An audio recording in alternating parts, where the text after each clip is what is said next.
Welcome back to the Vault of the North. This is episode 4, The Cost of Closing. In our last episode, Tony met the Keepers. Ruth and Callum found him in a small Scottish town, and together they fled from Dr. Malcolm Vane, a man who used Maria's name like a skeleton key. Tony called his mother from a burner phone and couldn't tell her who he was. He learned that his blood seal gave him authority, that the map was pulling west toward Wales, and that closing wasn't an action. It was a life. They drove south together, but the road was long, and the people following Tony were patient. Somewhere between Scotland and safety, Tony made a choice. He separated from Ruth and Callum, not because he didn't trust them, because the visibility was getting worse, and everyone near him became a target. He thought distance might protect them. It didn't. This is where we find him now, alone, running out of options, and about to learn that the vault he sealed was not as closed as he believed. They found him at a petrol station. Tony was buying water. That was all. Just water and a packet of cheap biscuits from a shelf near the counter. The kind of ordinary act that should not matter to anyone. But nothing was ordinary now. He felt it before he saw it. A tightening behind his ribs. The consequence shifting like cold water under his skin. Not pain. Warning. Tony looked up.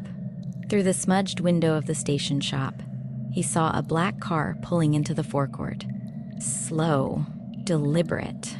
The kind of slow that meant the driver already knew what he was looking for.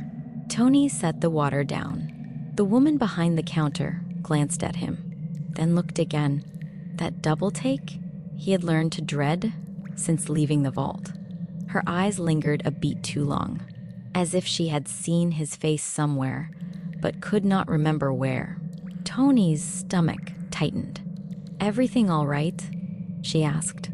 Tony forced a nod. "Fine.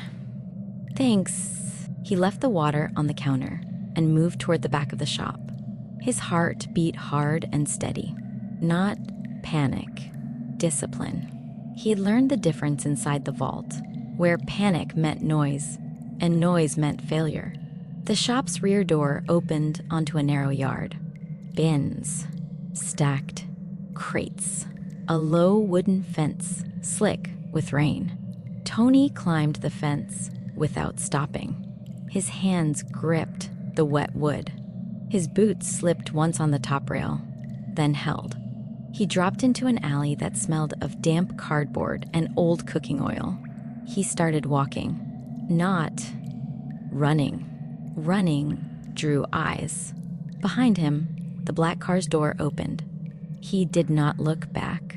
3 streets later, a voice found him. Tony. He almost swung, almost raised his fists. Every nerve was pulled tight like wire, and his body had forgotten what friendly sounded like. Ruth stood in the doorway of a closed charity shop, its windows dusty and dark. Callum was beside her. Both of them looked like they had been awake for days. Tony forced his hands down. "How did you find me?" Ruth's expression did not soften. "We followed the same thing they did."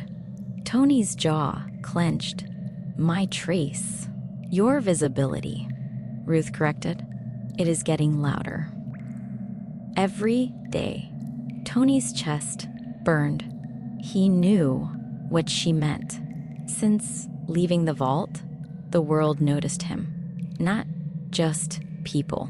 Dogs turned their heads when he passed. Birds went quiet in trees above him.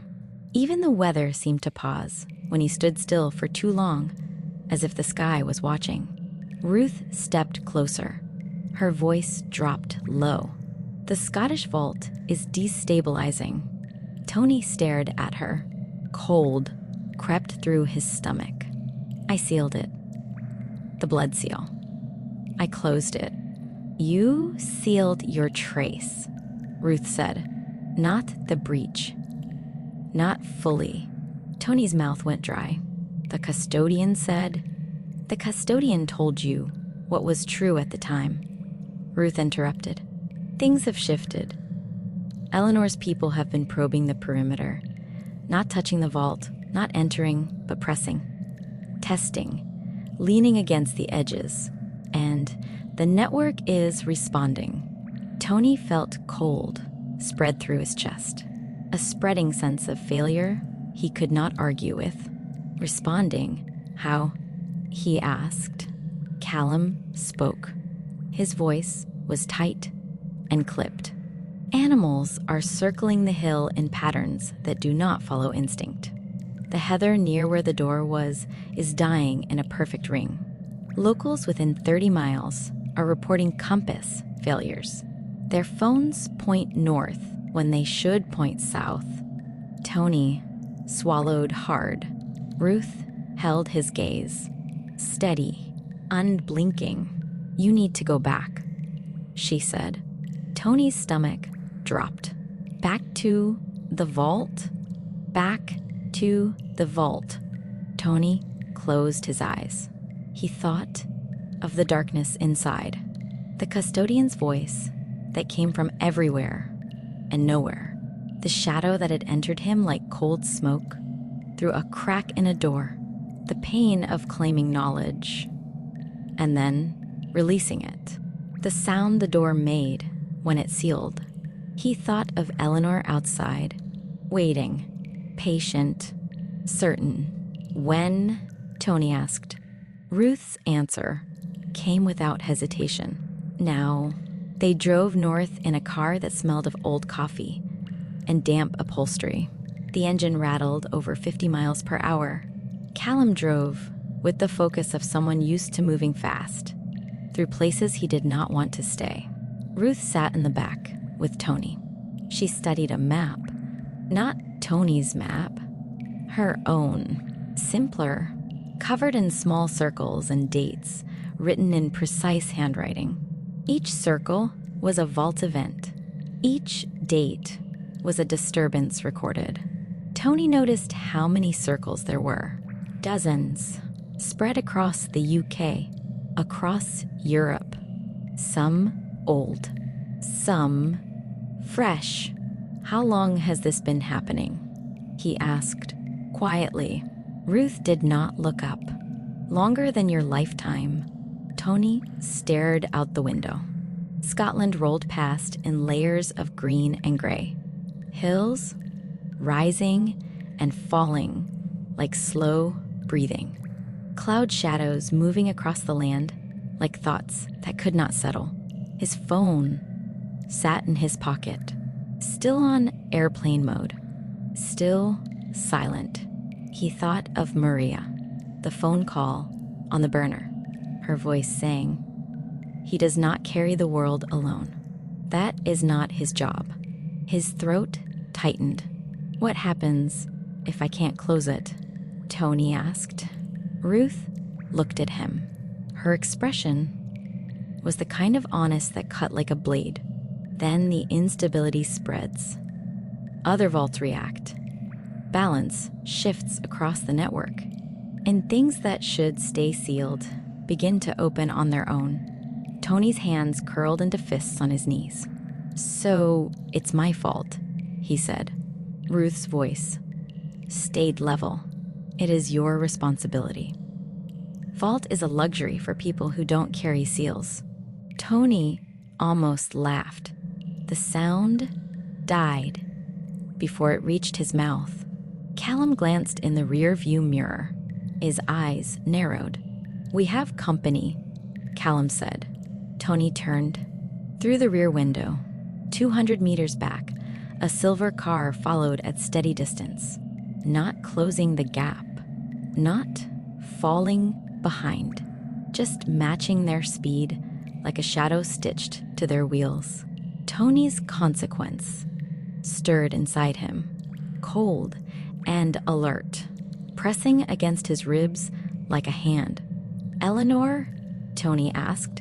Ruth's jaw tightened or vein. Same machine. Different handles. Tony watched the silver car. It did not speed up. It did not need to. It already knew where Tony was going. Everyone did now. The Highlands looked different the second time. Not the color, not the shape of the hills. Something underneath, the land felt tighter, wound up, like a spring that had been twisted one turn too many and was waiting for the hand to slip. They left the car where the road became a rough track.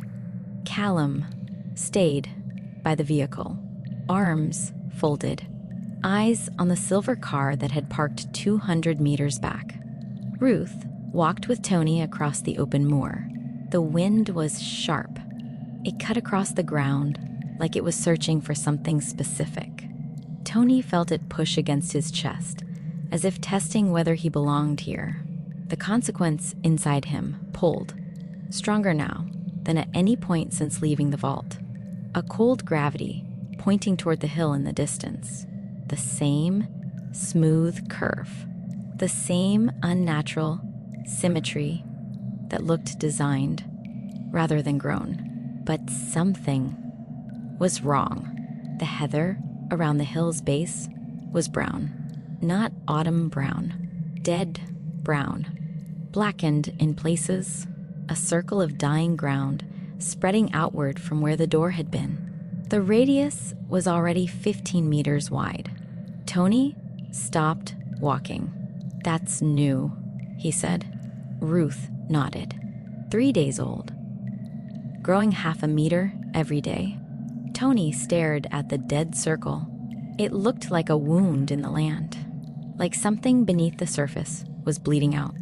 Birds circled overhead, 5 or 6 of them, not flying away, not landing, just circling, trapped in a pattern they could not break, as if the instability had caught them in its field.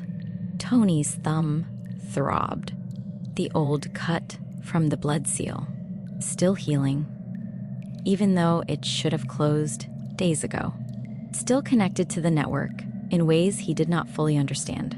"The warden?" Tony asked. Ruth scanned the ridgeline. The wind pulled at her hair. Then she pointed. There, on the same ridge as before, the same tall silhouette, unmoving, permanent as a standing stone, its outline harsh against the gray sky. Tony's skin crawled. "It's been there the whole time?" he asked. "It does not leave," Ruth said. "Not until the instability resolves." One way or another, Tony swallowed. "And if it doesn't resolve?" Ruth's silence was the worst answer she had ever given him. They crossed the dead heather. It crunched under Tony's boots like old paper. Each step felt wrong, disrespectful, like walking across a body. Tony knelt at the hill's base and pressed his palm flat to the earth. The ground was warm, not from the sun, which was hidden behind solid cloud. From below, "The vault is pushing heat," Tony said. He did not know how he knew. The knowledge arrived like a fact he had always carried, and only now remembered. Ruth watched him carefully. "You can feel it," she said. Not a question. Tony nodded. His thumb throbbed again, sharper this time. And suddenly, Tony realized something he had been too tired and too scared to notice before. Since leaving the vault, he had been sensing things. Not just the consequences' cold warnings. Something else entirely. A quiet, steady ability to read the land. To feel disturbances before they became visible. To know when something was wrong, the way you know the air has changed before a storm arrives. He had thought it was just adrenaline, just fear, sharpening his instincts. Just the consequence doing its work inside him. But it was more than that. It was a gift, one the vaults had given him, quietly, without announcement, without a name, a reward for restraint that had grown inside him like a second pulse. Tony stood slowly, understanding, settling through him like weight. "I can find the door," he said. Ruth's eyes narrowed. "How?" Tony did not answer directly. He walked along the base of the hill, letting his palm hover above the dead ground, feeling, listening with senses that were not entirely his own. The warmth shifted beneath his hand, pulling him sideways, drawing him like a compass needle. 20 meters, 30, 35. He stopped. "Here," he said. The earth beneath him was warmer than anywhere else. The consequence surged inside him, cold and sharp against the heat below. The two sensations met in his chest, like opposing currents. Tony pressed his palm flat against the ground. The hill shuddered. Ruth stumbled back a step. A seam appeared in the earth.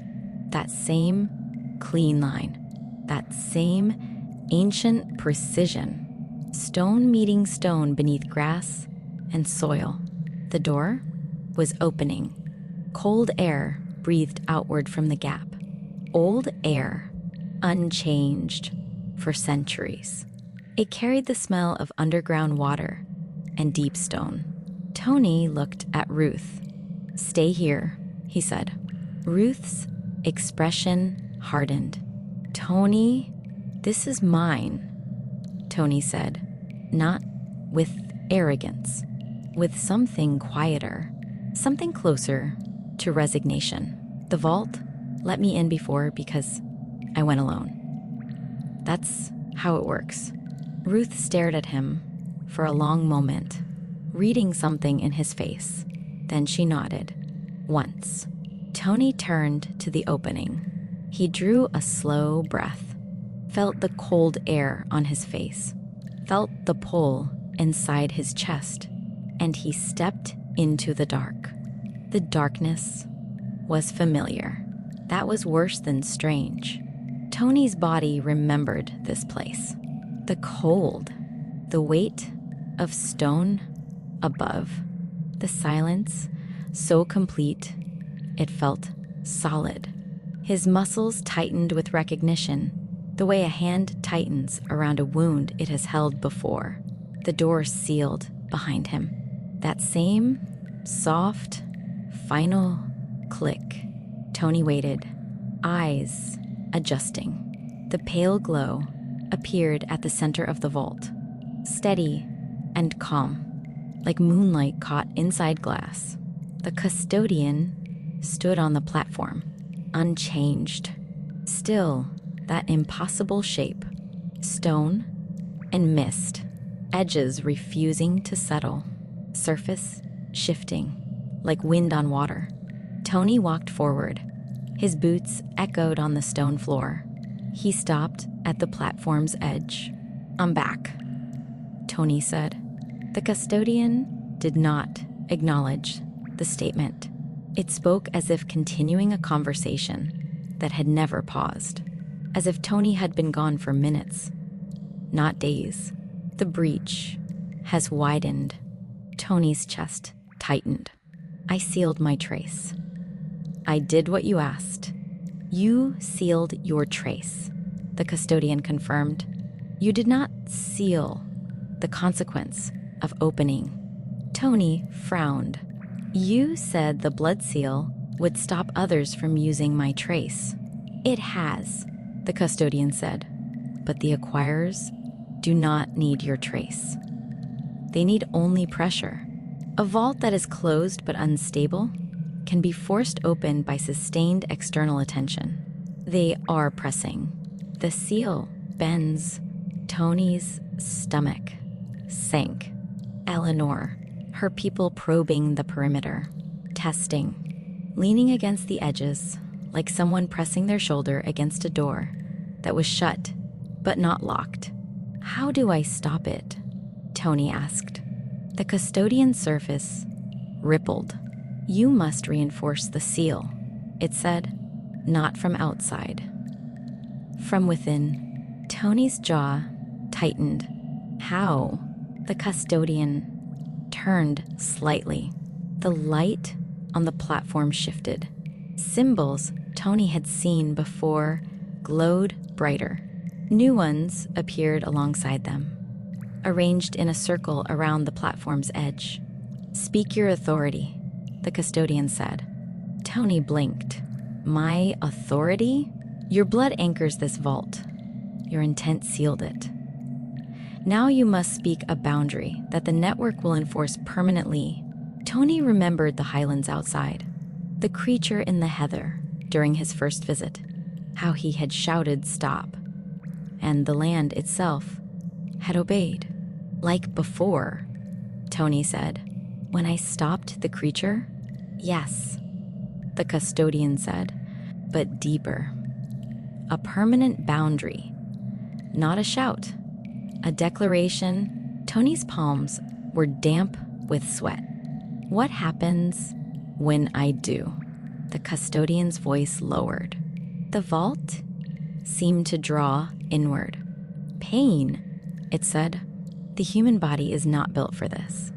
Authority travels through blood and bone. The network will use your seal as a channel.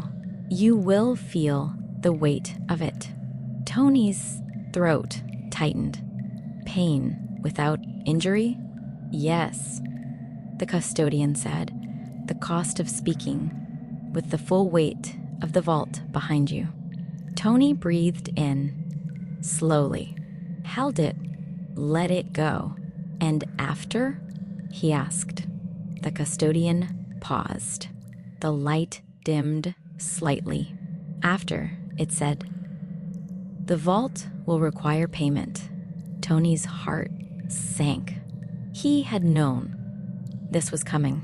Ruth had warned him. The pattern of every encounter since the cemetery had warned him. Everything pointed here. "What payment?" Tony asked, even though part of him already knew. The custodian's form shifted. Its edges flickered. "You were given something when you left this place," it said. "An advantage.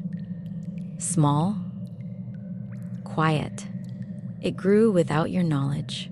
Tony's blood went cold. The sensing, the ability to read the land, to feel disturbances before his eyes or ears confirmed them, to know when danger was close, to find the door just now by feeling for it. The advantage he had only just recognized for what it was. "You want to take it back," Tony whispered. The custodian did not use the word want. "The network requires balance," it said. "You opened, you sealed. But the seal was incomplete. To complete it, the system must subtract what was given." Tony's hands shook. "That's not fair," he said, knowing it was useless. Knowing the vault did not trade in fairness. The custodian answered without sympathy. "Power always subtracts something," it said. "Restraint was rewarded. Intent is still recorded.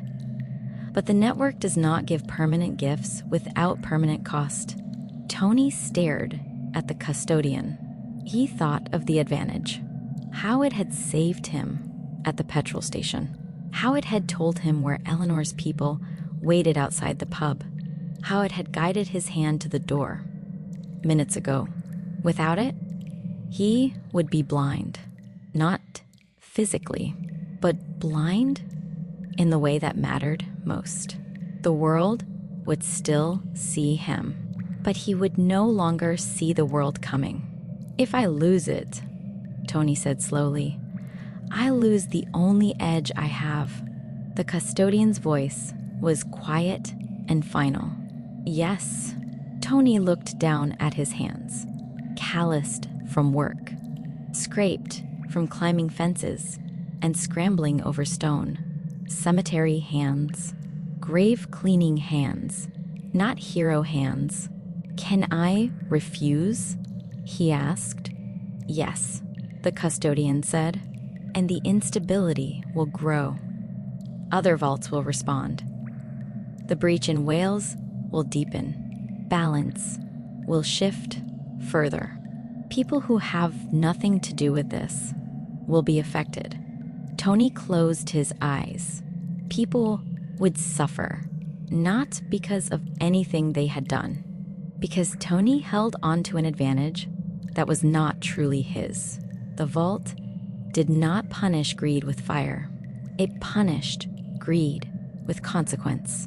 Tony opened his eyes. Okay, he said, voice rough as gravel. Tell me what to do. The custodian guided Tony to the center of the platform. The symbols around him pulsed with dim light. Each one was a rule, each one a boundary, carved into the vault's memory over centuries, by people Tony would never know. Tony stood with his arms at his sides. His thumb throbbed in time with his heartbeat.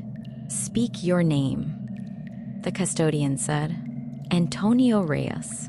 The vault acknowledged it. A faint vibration rose through the stone and into his feet. Speak what you protect. Tony's throat ached. My mother. Maria. The vibration deepened. The symbols brightened. Now, the custodian said, speak the boundary. Tony looked up. What words should I use? Your words, the custodian replied. The network responds to intent delivered through language. The words must be yours. Choose them carefully. Tony breathed in. His lungs felt tight. The vault's air was thick with age and rule, and the memory of everyone who had stood here before and failed. He thought about what he needed to say. Not a wish, not a prayer, not a plea, a boundary, a line drawn in stone. Tony spoke, clear and steady, each word deliberate. This vault is sealed. No force from outside will open it. No pressure will bend it. No intent will break it. The seal holds. The balance holds. I close what I opened. The vault responded, not gently.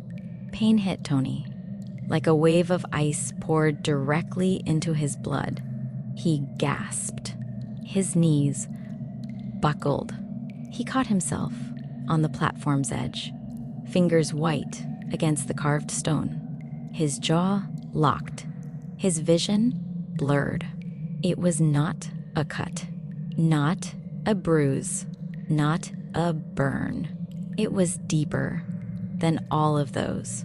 It felt like every nerve in his body had been struck at the same moment by something made of frozen iron. The pain had no location. It was everywhere.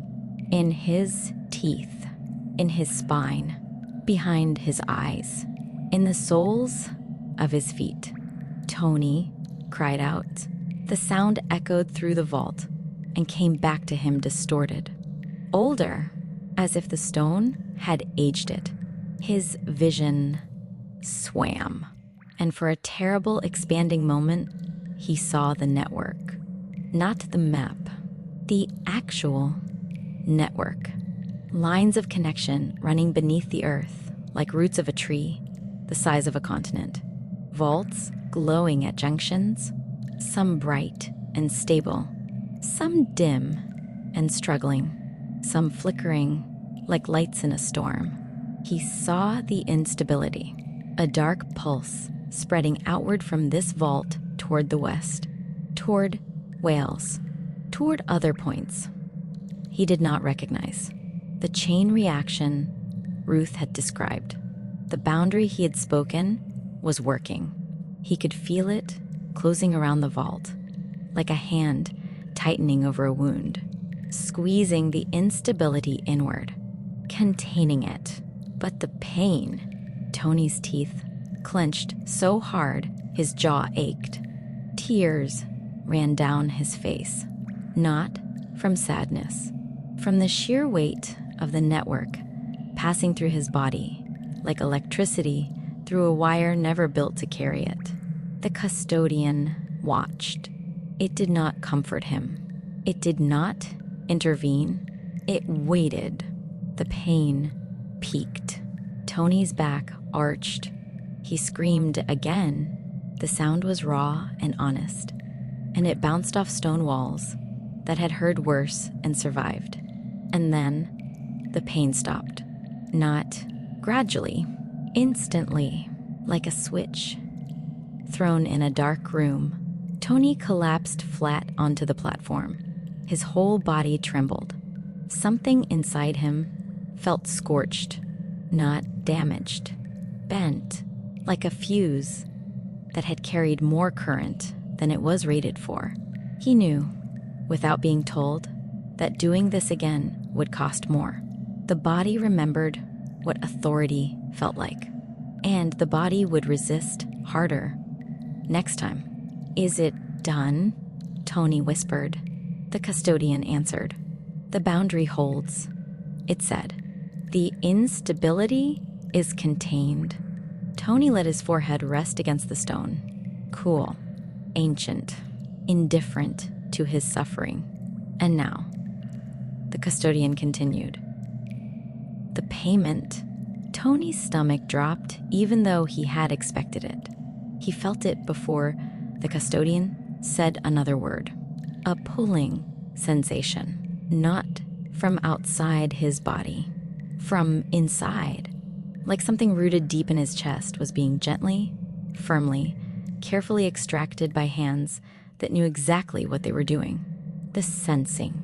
His ability to feel the land, to read disturbances, to know when danger approached before it arrived. It was leaving him, not with violence, with surgical precision, like removing something that had never truly belonged to the patient. Tony gasped. His fingers clawed at the stone, not because it hurt, because he could feel himself becoming less.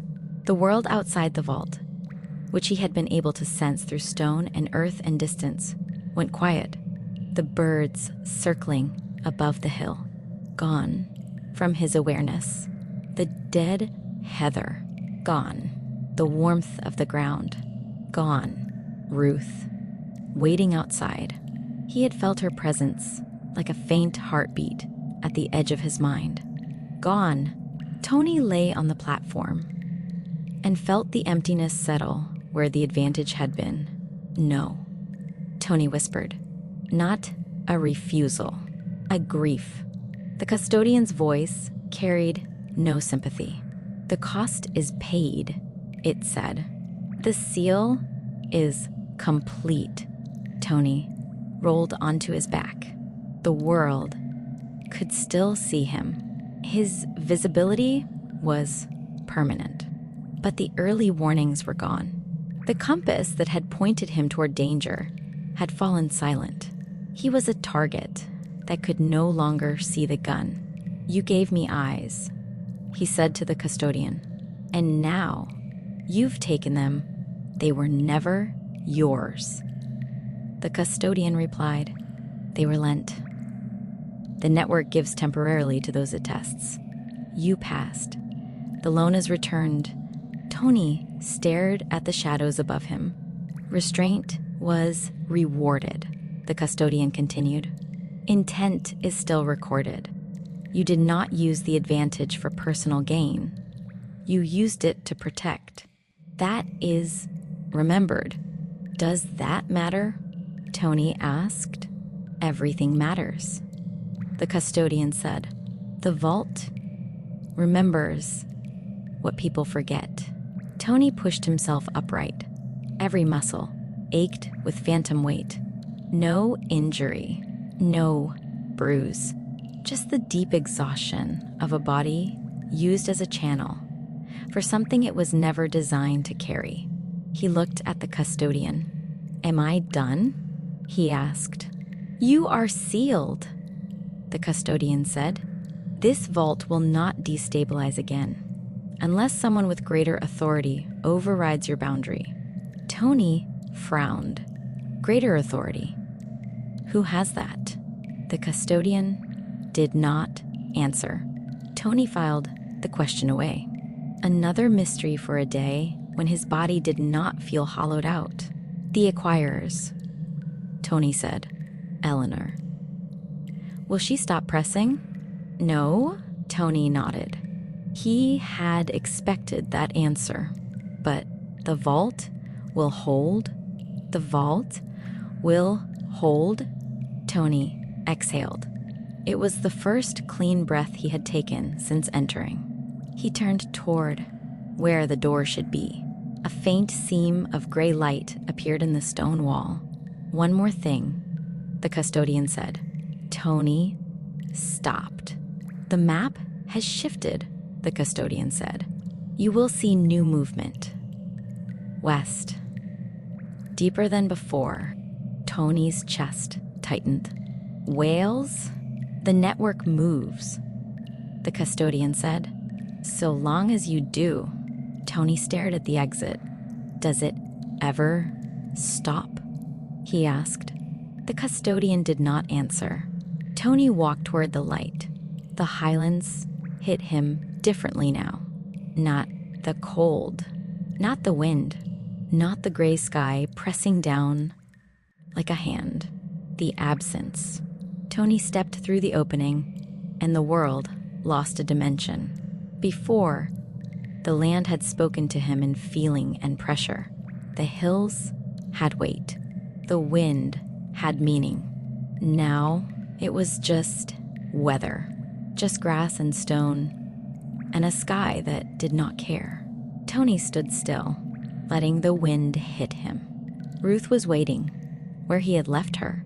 Her expression changed the moment she saw his face. "What happened?" she asked. Tony did not answer immediately.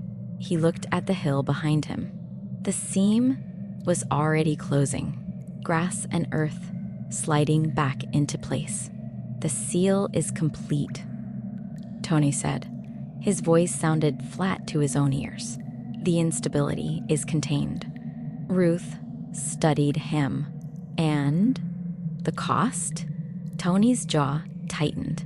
"I could feel things," he said. "Since the first time inside the land. People.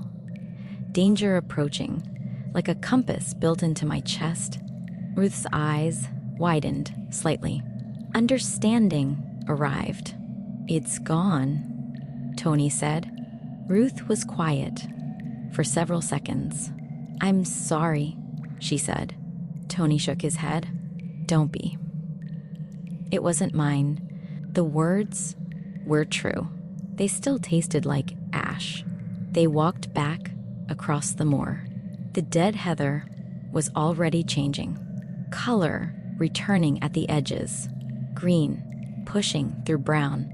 The land was healing now that the vault was stable. Tony noticed this with his eyes only, not with the deeper sense that had been taken.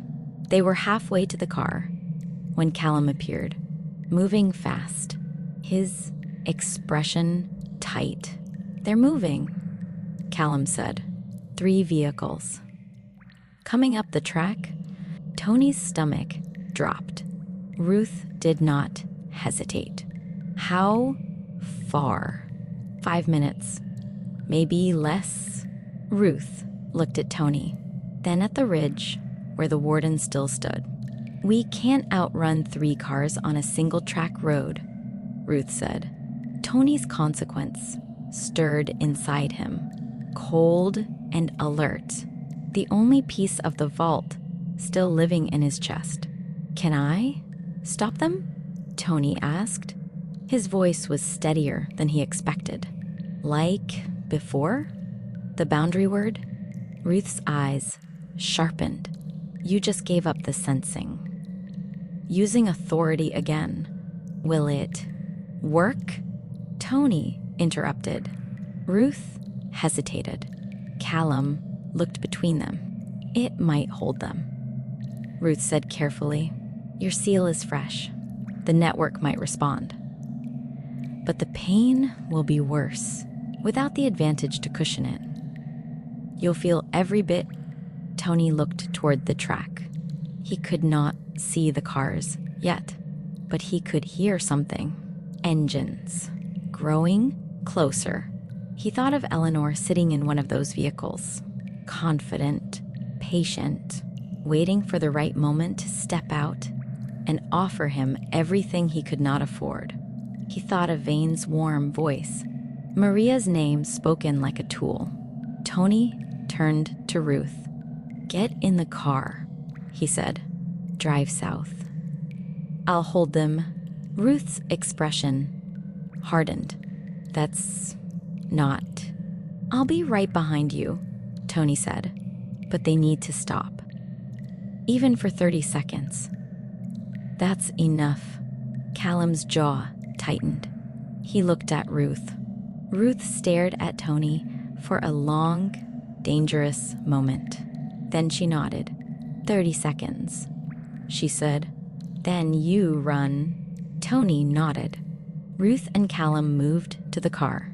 Callum started the engine. The sound was small and ordinary against the vast Highland silence. Tony walked toward the track. The first vehicle appeared around the bend.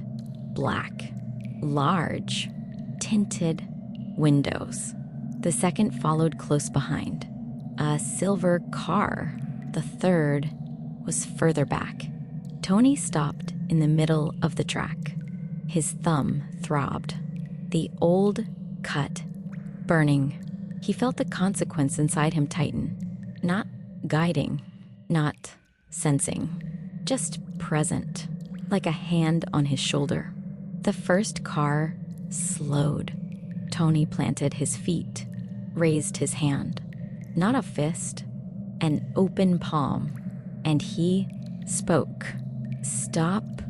The word left his mouth and hit the air like a stone dropped into still water. The pain came instantly. White, blinding. A spike of frozen pressure driving through his skull from the inside. Tony's vision shattered into fragments. His knees buckled. His hand dropped. But the land responded. The heather along both sides of the track darkened, flattened, pressed down by invisible weight. The track itself seemed to tighten, narrowing. The first car's brakes locked. Tires squealed on wet gravel. The second car swerved, stopped at an angle. Tony gasped. Blood pounded in his ears. The pain was a living thing inside his head. Worse than the vault. Worse than the boundary declaration, because the sensing was gone and there was nothing to absorb the shock.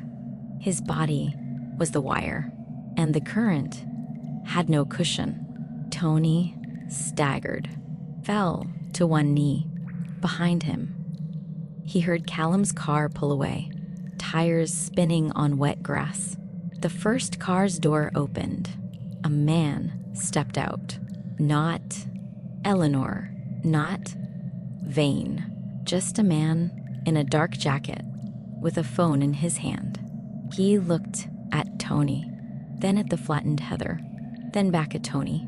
His expression shifted from annoyance to something else entirely. Fear. Tony forced himself upright. The pain screamed through his bones.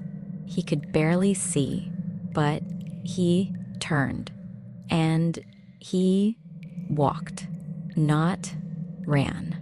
Walked, because running made fear loud, and fear drew attention. He walked across the moor toward where Ruth and Callum waited 200 meters down the slope. The car's engine running, Door open. Behind him, the men from the cars did not follow. Not because of the boundary word. That had already faded. Its force was spent because of the ridge. Tony could not feel the warden anymore.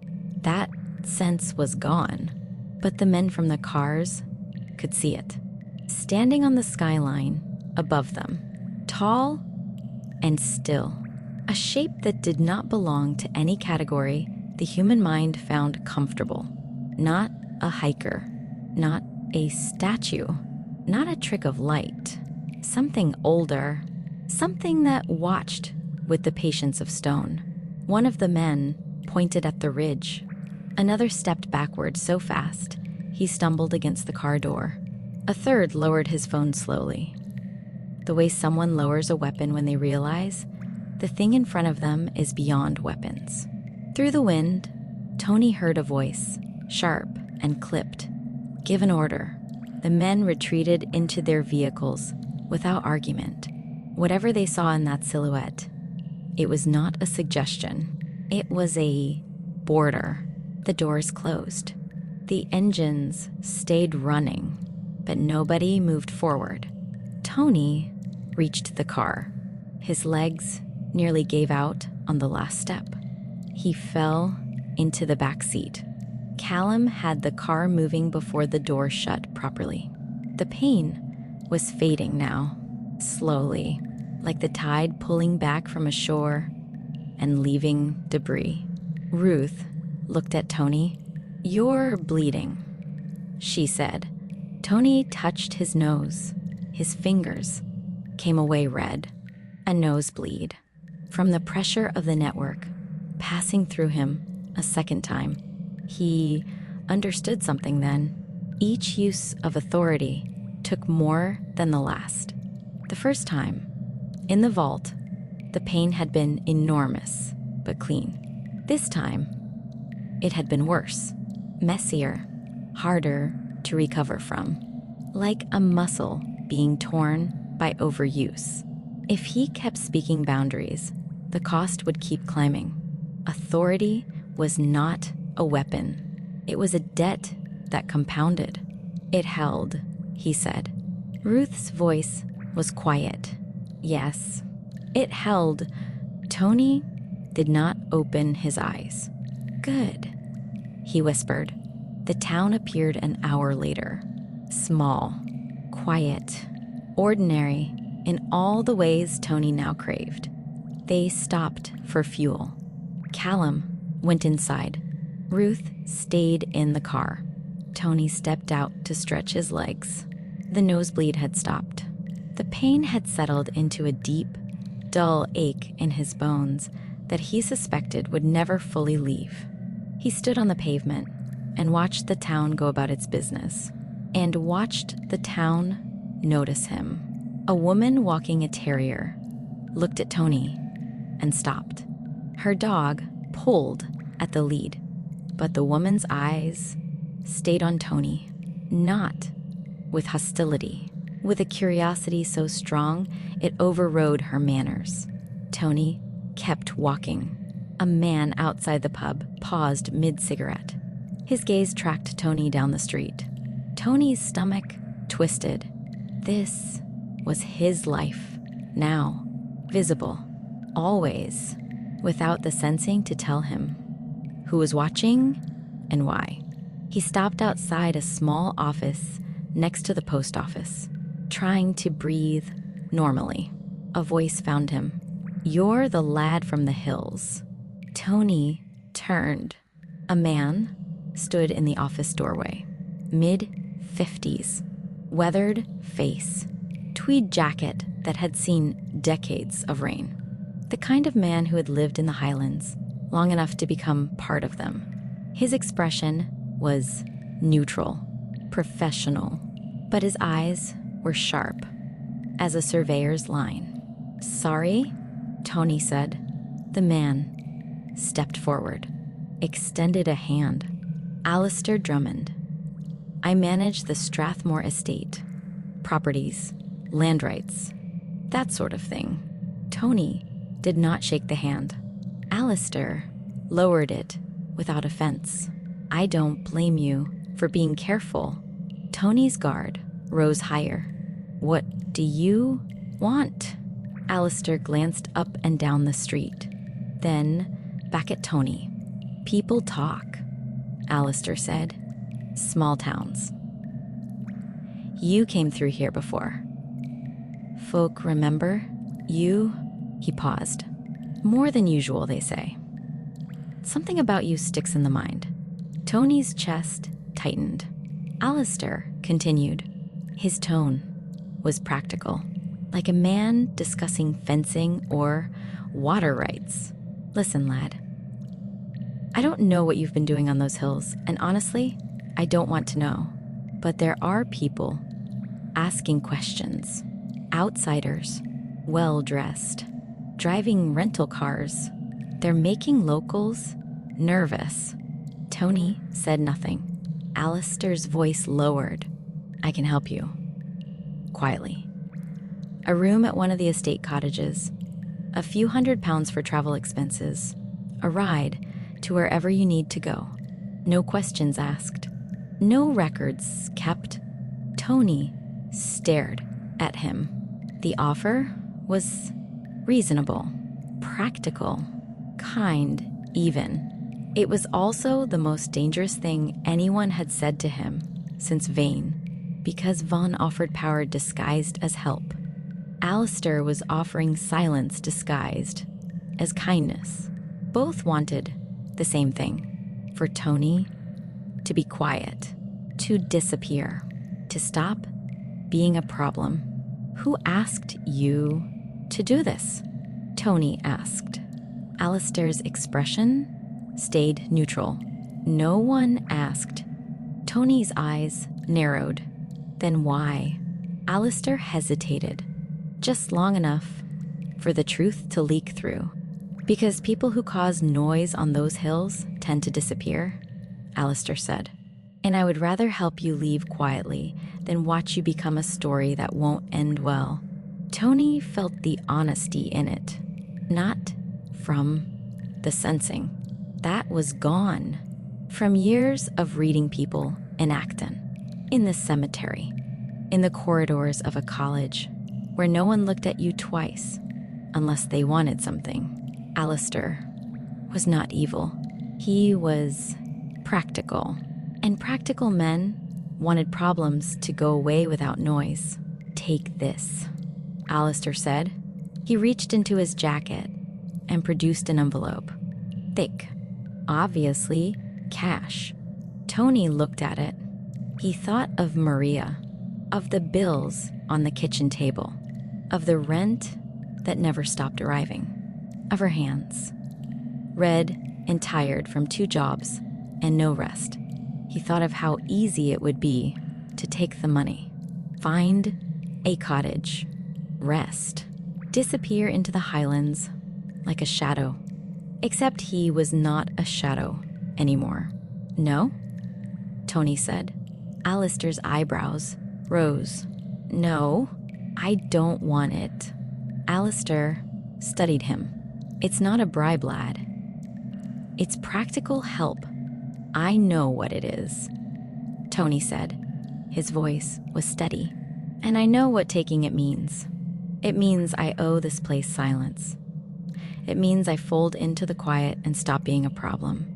And then whatever is happening on those hills stays someone else's mess. Alistair's expression tightened slightly. That's a harsh reading of a kind offer. Tony met his gaze. I'm not reading it harshly, Tony said. I'm reading it clearly. Alistair was silent for a moment.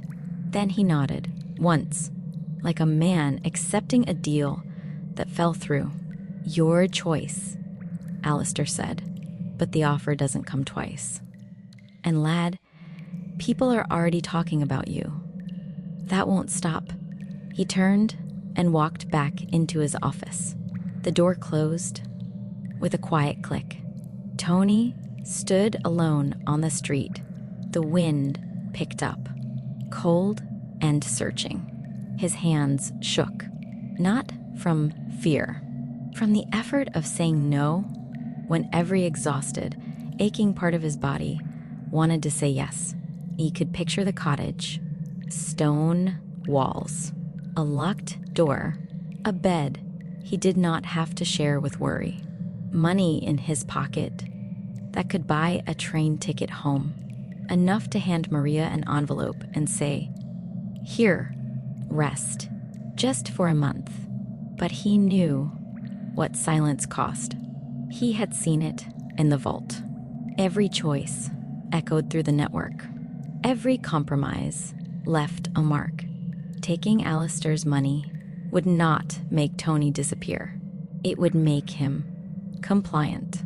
And compliant people were the easiest to control. Tony looked down the street. A teenager on a bicycle slowed as he passed, his head turning, eyes catching on Tony like a hook in fabric. Tony turned away. He was broke. He was in pain. He had lost the one advantage that made him more than a walking target. And he had just refused the only help that didn't come with invisible strings attached.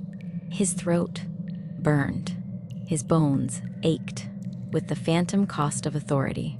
But he kept walking because that was what closing looked like. Not dramatic, not heroic. Just one foot in front of the other when every reasonable voice said stop. He found Ruth and Callum at the car. Callum was checking his phone. Ruth leaned against the bonnet. She read his face immediately. "Someone offered you something," she said. Tony nodded. "Local estate manager. Cash and a room." Ruth's eyes sharpened. "And?" I said, "No." Ruth studied him. Something shifted behind her eyes. Not admiration. Recognition. Like watching someone pass a test she understood personally. "Good," she said quietly. Tony sat on the curb beside the car. His legs ached. His skull ached. His bones ached with the phantom pain of authority pushed through a body not built for it. He looked at his hands. They were shaking. Fine tremors running through his fingers like electricity that had not fully drained. "Ruth," he said. "Yes, the sensing is gone. The advantage. I can't feel danger coming anymore." Ruth was quiet. The wind moved her hair across her face. "I know what that means," Tony continued. "It means I'm easier to find. Easier to corner. Easier to surprise. I'm a target that can't see the gun." Ruth nodded slowly. "And I'm still visible," Tony said. "Everyone still notices me. Strangers look at me like I'm a word they're trying to remember. That won't stop. Ever?" Ruth said nothing for a moment. "That's all true," she said. "And it's going to be hard. Harder than what came before." Tony's jaw tightened. He waited for the but. "But," Ruth continued, "you still have something they don't." Tony frowned. "What?" "The vault remembers you," Ruth said. "You're sealed. You're anchored. You've paid a cost that most people would have refused. The network knows what you sacrificed. That changes how the system treats you. Going forward." Tony stared at her. The custodian said restraint is rewarded. Intent is recorded. Ruth nodded. "And it is. Not with gifts, not with power, with trust. The system trusts you more now. Not because you're stronger, because you gave something back." Tony did not feel trusted. He felt empty, but he stored the words away. For later. For a day when they might land differently. What came next arrived without warning. Callum spoke first. His voice was tight. "We have a problem," he said. He turned the phone toward them. On the screen was a photograph. Tony's blood went cold. It was him, taken from a distance. Grainy, but clear enough. Tony, walking through this very town. Hood up, face turned slightly toward the camera. Unmistakably him. The caption beneath it, shared on a local community page, read, "Does anyone know this young man? He has been seen near the old hills twice now. Several people say they saw him go inside."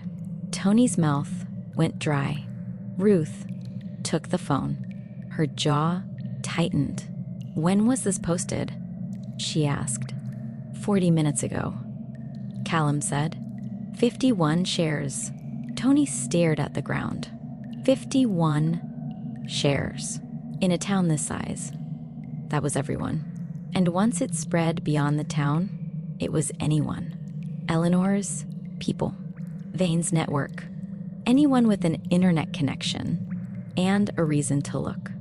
Tony's anonymity. The last thin shred of it, the last illusion that he might one day blend into a crowd, was gone. Not stolen. Not taken by force. Burned away by the simple, permanent fact that Tony Reyes could no longer exist in the world without being remembered by everyone who saw him. Ruth looked at Tony. "This is what the custodian meant," she said. "Visibility is not a phase. It's permanent. And now it's documented."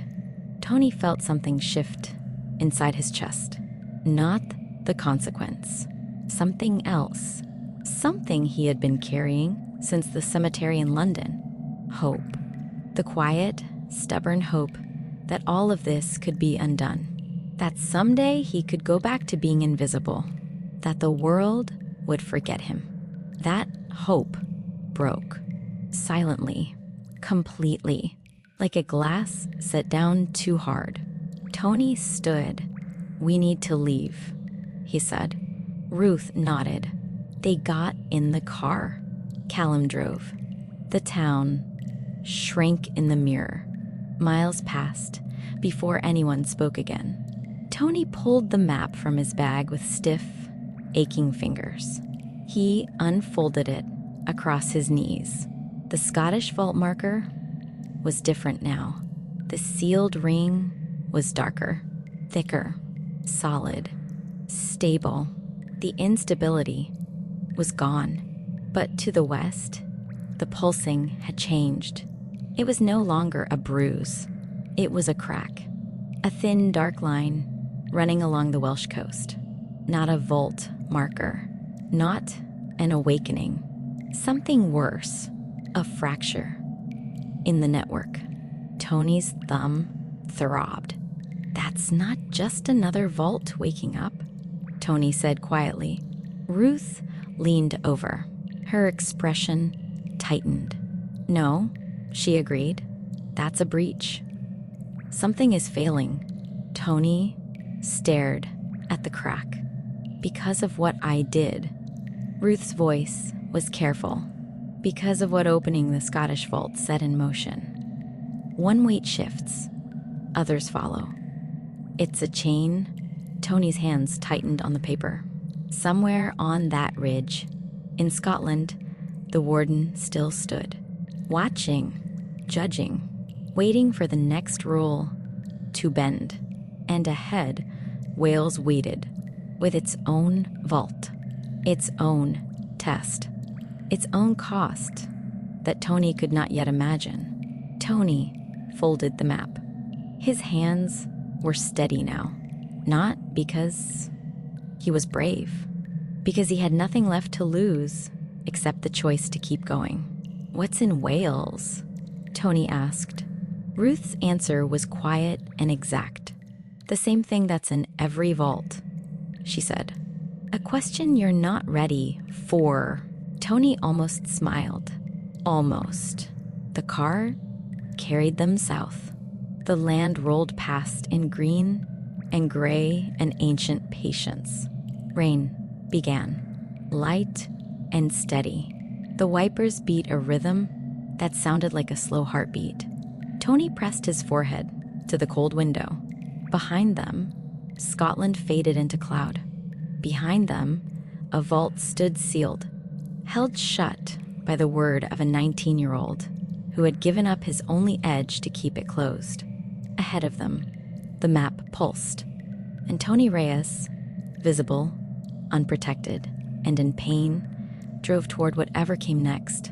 Not because he wanted to, because closing was not an action. It was a life, and his had already begun.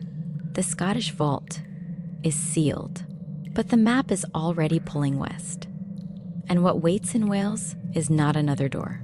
It's a fracture, a crack in the network that Tony set in motion the moment he opened what should have stayed closed.